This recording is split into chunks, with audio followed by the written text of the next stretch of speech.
मी लहान होतो तेव्हा माझ्या वडिलांनी माझे लग्न एका खेडेगावातील अडाणी आणि गावंढळ मुलीसोबत लावून दिले. जेव्हा मी मोठा झालो तेव्हा चांगले शिक्षण घेऊन प्रोफेसर झालो.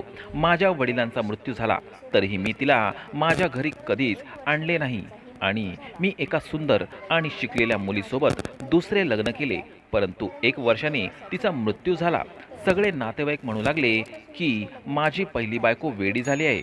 परंतु एक दिवस अचानक मी तिला पाहिले तर जेव्हापासून दुसऱ्या लग्नाची गोष्ट चालू झाली होती तेव्हापासून युवराज विचित्र मनस्थितीत होता की लग्न करू की नको करू. परंतु जेव्हापासून मुलीला बघून आला होता तेव्हापासून त्याचा पुन्हा लग्न न करण्याचा विचार बदलू लागला होता. त्याची सुंदर बायको मोहिनीला जाऊन आत्ताच 1 वर्ष झाले होते.